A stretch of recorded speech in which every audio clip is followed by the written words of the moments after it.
Bom dia, bom dia, bom dia! Hoje dia 13, quase caiu na sexta-feira 13 aí. Dia 13, sabadão, dia 13 de junho de 2020. Vamos falar hoje um pouquinho, sabe do que? Do Brasil. Hoje é sábado, então nós vamos bater papo do Brasil, falar um pouquinho do Brasil, conversar um pouquinho sobre o Brasil, para tentar entender um pouquinho dessa questão da importância do Brasil no nosso querido planeta Terra. Gente, eu andei fazendo umas análises, tá chegando a época política, né? Então a gente começa a fazer algumas análises, tenta aprofundar um pouquinho mais aqui, um pouquinho mais ali na frente, ver o que pode ser, o que não pode ser, o que está acontecendo, deixando de acontecer.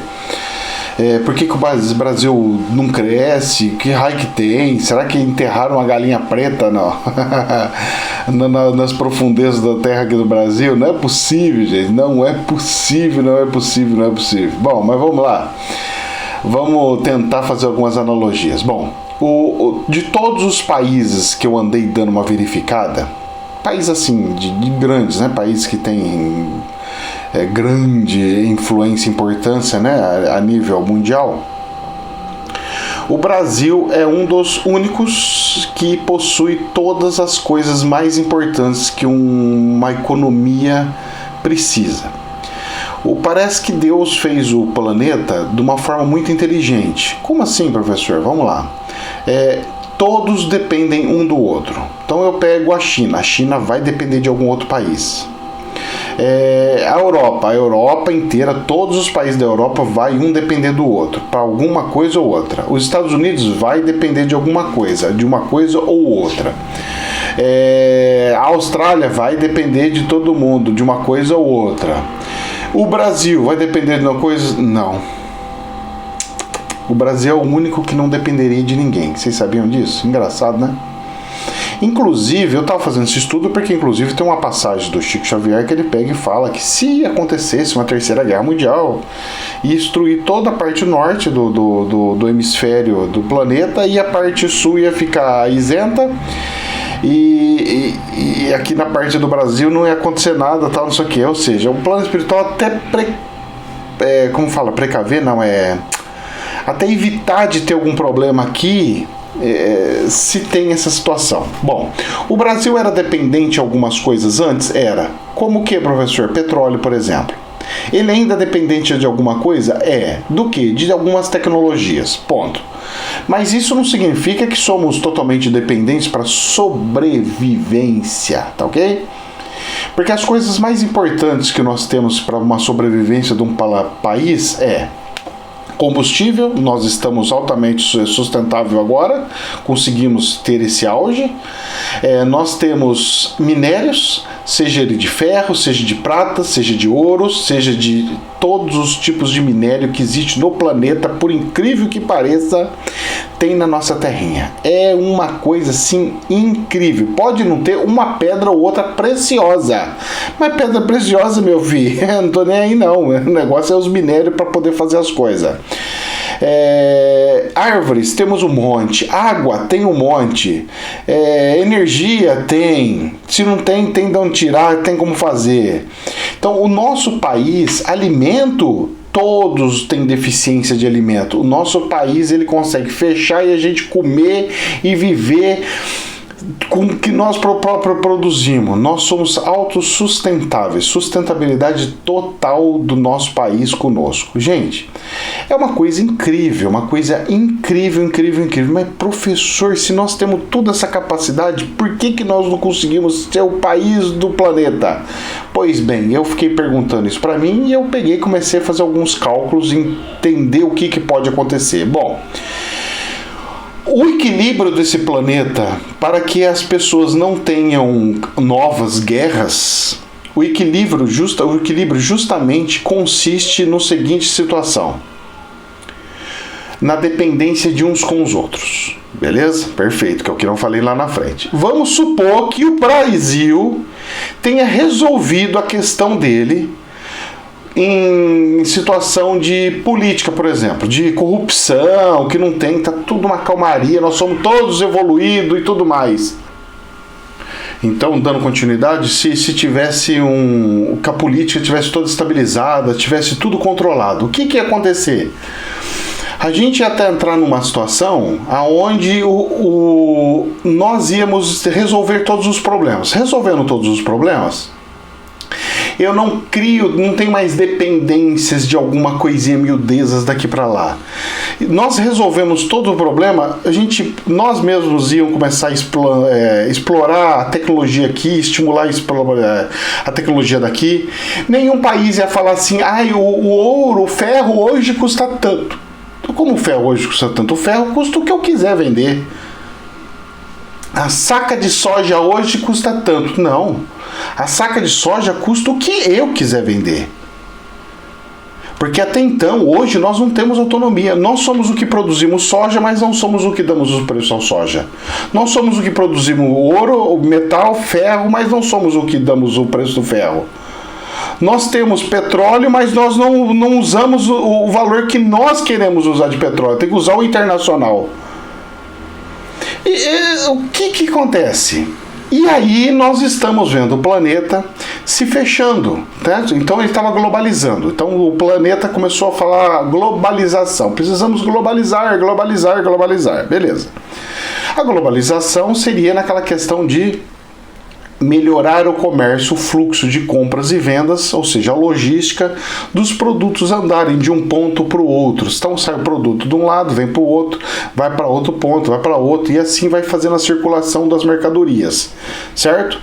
Então o que acontece? Dentro desse contexto, é incrível, é maravilhoso, só que tem alguns poréns. Não é assim, nossa, que pelo amor de Deus, que não sei o que lá. Por quê? Porque esse fluxo que foi fazendo de comércios, ele foi fazendo com que a exploração financeira começasse a afetar de fato os países. Como assim, professor? Eu não estou entendendo. Vamos lá. Alguns anos atrás, dependia do próprio país se autodesenvolver para ele conseguir crescer e se destacar no planeta. Beleza. Os Estados Unidos, por exemplo, que a gente tem pela história, ele sempre foi um país que gostou de consumo. E para fazer esses consumos, o que eles faziam? Eles pegavam e criavam coisas com valor agregado altíssimo. Então, tipo assim, olha, eu tenho um carro aqui, eu sou Ford, né, que foi que fez o veículo, né, que é uma referência muito forte no mercado. Eu sou Henry Ford. Aí eu criei o automóvel. Vocês não querem, brasileiros? Vocês vão ficar para trás? Pô, nós queremos. Pô, que isso? Claro que nós queremos. Só que é o seguinte, um carro meu vale vale um navio inteiro de grãos. Então essas descobertas, eles pegaram o fio da meada, que eram essas descobertas faziam com que eles conseguiam colocar um valor de alguma coisa assim muito acima do que o seu. Então é tipo assim, o que eu descobri, ele vale tantos meses de trabalho, tanto tempo de terra e tanto de semente plantado para eu poder me alimentar e fazer minhas coisas que tem. Então era muito cômodo, certo? Como foi globalizando as coisas, nós tivemos o quê? Nós tivemos países que pegaram e falaram assim, o segredo agora da globalização é o desenvolvimento rápido, porque a gente não conseguia crescer, eu sou um país pequenininho, eu sou Japão, eu sou Coreia, sou um país pequitiquinho e eu não consigo crescer, porque eu dependia 100% dos outros. Agora, todo o planeta é o meu quintal. É só eu fazer algum descobrimento, alguma coisa que dê um valor agregado muito alto, como os americanos sempre fizeram, que a gente consegue crescer. Batata, pá. De repente, Japão, pá, desenvolvimento. Nossa. Veio Coreia do Sul, nossa, um desenvolvimento gigante. Vem Israel, que não tem nada, pá, um desenvolvimento gigante. Por quê? Porque eles entenderam qual que era o fio da meada. O fio da meada é o seguinte, tudo tem os valores, todos têm os valores controlados, são grãos, tudo que é matéria-prima, tudo controlado. O internacional fala qual que é o preço. Ai, que lindo. E eles que pegam esse produto e transformam ele, deixam com valor agregado, que a gente fala que chama valor agregado, eles conseguem muita riqueza, sem ter riqueza nenhuma. A riqueza deles é de inteligência de produção de produtos novos, de alta tecnologia, e eles conseguem dominar o planeta. E aí o que acontece? O planeta pega e fala assim, não, o Brasil não pode desenvolver. Mas por que não poderia desenvolver, professor? Porque se o Brasil se desenvolve, ele chega num ponto que fala assim, não, eu não vou vender mais minério de ferro para ninguém. Se vocês querem comprar alguma coisa, tudo comigo. Mas o que nós temos para te oferecer? Você realmente, você mora no deserto, né? Você é um país do deserto, eu acho que você não tem nada para me oferecer. O máximo que eu posso querer é uma rocha aí, uma pedra diferente que tem aí na sua região. Mas isso aí, valor agregado, matéria-prima. Agora, se você quiser minha matéria-prima, o metal meu é o ferro, o metal de ferro é tanto. E para dentro do país, o metal ferro é desse tamanho. Aí todas as empresas vão falar o quê? O quê? O Brasil colocou um valor mínimo de exportação. Vamos supor, hoje está... Vamos supor, tá? Um exemplo. Está $100 a tonelada. Aí chega amanhã, o Brasil fala assim, olha, o valor de $100, o valor pode ser vendido a qualquer preço dentro do país, para consumo dentro do país, transformado. Matéria-prima para ser vendida não pode ser mais vendida por $100, está proibido. Vai ter que ser no valor de $1.000. Se você quiser vender com valor abaixo, nós vamos jogar o imposto para que chegue no valor de venda de $1.000. Ah, mas e agora? E agora, meu querido? Todo o planeta, todo mundo do planeta, se quiser, vai ter que vir aqui fabricar aqui.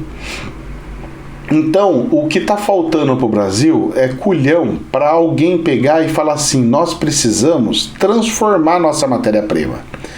Eu não vou mandar mais grãos, por exemplo, eu não vou mais mandar grão de soja para fora. Você quer soja? Você quer soja para quê? Ah, nós queremos soja para comer ela in natura. Então tá bom. Vocês vão comprar o pacote já industrializado de meio quilo cada um, que é pacotinhos que a gente vende. Se você quiser, isso daí. O preço é tanto. Se você não quiser, tchau. Ah, não, mas eu queria do caminhão despejando. Não. Ah, eu preciso da farinha, preciso processar. Tudo bem. Então nós vamos processar aqui, nós vamos vender processados. In natura proibido agora daqui para frente do país. Vocês estão entendendo? Quando o país conseguir fazer isso daí, vocês vão ver como é que vai começar a aumentar a riqueza do país.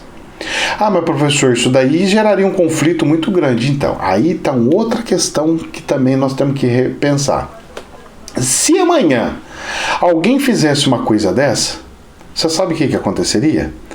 Olha, mas no outra semana estaria militares aqui tentando invadir aqui, querendo fomentar a guerra com o Brasil, vamos cortar os créditos do Brasil, vamos fazer alguma coisa, porque não sei o que, não sei o que lá. Aí você fala assim, mas por quê? Como assim? Não dá para entender. Aí eu vou falar pra você, por quê? Porque se eu pegasse e falasse assim, minério de ferro só processado, eu vou tirar empregos dos Estados Unidos, por exemplo. E eles não querem. Não, eu quero in natura, eu quero processar, eu quero baratinho, eu quero matéria-prima baratinha, eu quero fazer riqueza aqui. Se você fazer riqueza, você vai tirar minha riqueza aqui. E além do mais, você vai fazer com que o preço suba, você vai estar gerando inflação no planeta. Não queremos isso aí não. Vocês estão entendendo como é que é o negócio? E aí? E aí? E aí eu pergunto para você, e aí? Como é que vai fazer? Só que é o seguinte, o planeta tem uma dependência muito grande com o Brasil. Então, se o Brasil pegasse, mostrasse as suas asinhas e começasse a querer voar sozinho, com certeza absoluta, nós íamos entrar em um caminho de guerra. Não sei se vocês perceberam, mas o Brasil é um dos únicos países nesse planeta que sempre foi isento à guerra. Ah, nós tivemos umas guerras. Não, nós tivemos um conflito civil, uma coisinha numa fronteira, mas guerra, bombas, ninguém... Cara, você não vê. Eu já vi, na Angola eu vi lá os prédios, uns arrombos desse tamanho assim nos prédios, as marcas de bomba, de canhão, de um monte de coisa. Então é outra realidade. O Brasil ele não pode entrar nessa rota de bélica, nessa rota de problema, porque senão ele geraria problema. Só que também não podem deixar o Brasil viver no auge, Porque se ele vivesse no auge, ele criaria as asinhas, e essas asinhas prejudicariam os outros. Então o que o planeta faz com o Brasil? Vamos deixar eles cheios de conflito. Vamos estimular eles com governo paralelo, com crime organizado. Vamos estimular eles com políticas e ideologias diferentes, põe uma ideologia aqui, outra ideologia lá, deixa o país virar um caos, deixa ninguém conseguir entender ninguém conseguir conversar com ninguém, virar aquele ó do borogodó. Por quê? Porque essa instabilidade, essa desestabilização, ela faz com que as pessoas queiram ter problemas de corrupção, não sei o que, e não sobra dinheiro, aí fica naquilo lá. A gente já sabe o modus operandi, então vamos executar isso daí. Isso é uma situação para a gente analisar, tá? Não sou o dono da verdade, mas é uma situação para fazer análise. Bom, dando sequência aí. Dentro disso, sabendo disso tudo, e aí a gente começa a cruzar as informações e fala assim, é mesmo, né? O crime organizado, a gente não vê estrangeiro intrometer aqui no crime organizado, mas vê na Colômbia, vê em outros lugares, né? Engraçado, né? No Brasil pode, nos outros não. Sabe aquela coisa da edemia? Não epidemia. É uma coisa endêmica. Então é tipo assim, eu não posso ter a cura e também não posso ter o caos numa epidemia. Eu tenho que ter a endemia. Tem que ser aquele problema controlado. O Brasil, ele é um problema controlado. E esse problema controlado, ele é uma instabilidade, ao mesmo tempo, boa para o planeta. Porque se tá instável, o cara fala assim, tá instável, eles vão passar dificuldade. Se passa dificuldade, o preço internacional do minério é tanto. Amém. O preço da soja é tanto. Amém. Nós vamos falando amém para todas as coisas. E vamos falando amém, amém daqui, amém de lá, amém, amém, amém, amém, amém, amém, amém. Vamos aceitando tudo, vamos falando, engolindo tudo, vamos vendo que é tudo do que tinha que ser e como é que tinha que ser e vai que vai. Então, gente, é uma situação que nós estamos, que eu não vejo com bons olhos, não, resolvendo isso daí sem uma influência espiritual, por exemplo, sem alguma coisa onde nós, de fato, nos tornemos irmãos. E, por outro lado, o que está acontecendo? Países estão se fechando. Então, nós estamos vendo Estados Unidos se fechando, Europa se fechando, alguns países se fechando pro planeta, falando, olha, vem para cá, saia da China, venha para cá, saia da China, vem para cá. Processo inverso da globalização. Muito bem. Isso daí como é que vai ser? Isso daí é bom para quem? Bom para o Brasil. Porque aí vai ser assim, todo mundo vai querer ser amigo do Brasil. Nós queremos ser seu amigo, hein? Você sabe como é que é, né? Você é meu amigo, hein? Você é meu amigo, hein? Eu vou precisar de um monte de minério. Isso aqui é uma grana, bastante grana. Eu preciso ver minério, uns grãos, não sei o que lá. Só que mesmo fechando, o Brasil ainda vai falar assim, tá bom, você é meu amigo, né? Tá bom. Dá licença que eu vou dar uma rapada no caixa. Aí os outros países ficam explorando a gente. Ou seja, nós, Brasil, eu vou falar de uma forma meio jocosa, mas é uma realidade, tá? Porque é uma realidade mesmo. O que eu vivi lá, nós somos uma África melhorada. Porque do mesmo jeito que a Europa é Europa, porque ali sempre foi o quintal, a África sempre foi o quintal da Europa, e a América sempre foi o quintal americano. É que a globalização deu uma misturada na coisa lá. A Europa perdeu muito a influência na África, certo? As colônias foram quebrando, foram acabando, e pouco tempo. Eu fui em 2003, acabou da Guiné, pra vocês terem ideia. Coisa muito recente, sabe? A exploração era muito recente. E aí? Eles ajudaram a desenvolver lá? Não. Ajudaram a desenvolver aqui? Não. Por quê? Porque eles querem essa dependência. Eles querem usar nós para exploração. Não. Eu não quero que eles sejam dono da fazenda. Eu quero que eles sejam funcionário da fazenda. Eu não quero que eles sejam o dono do boi. Eu quero que eles sejam o peão que cuida do boi. É isso, o planeta vê assim, é assim. E como que vai mudar isso daí, professor? Bem sincero contigo, Só se for muito macho mesmo. Só se tiver uma coragem igual aquele carinha da Coreia do Norte, que pega pequenininho e fala assim, eu não quero saber, eu vou botar pra quebrar tudo. Se aparecer um doido mais ou menos nesse perfil, não fechando com comunismo, mas fala assim de enfrentamento, tipo igual o Enéas fazia, que ele comentava lá no tempo atrás, a gente melhorava. Rapaz, eu vou falar uma coisa pra você, o Enéas tinha razão. O Enéas tinha razão. Gente, jamais é verdade absoluta, que Deus nos abençoe. Namastê.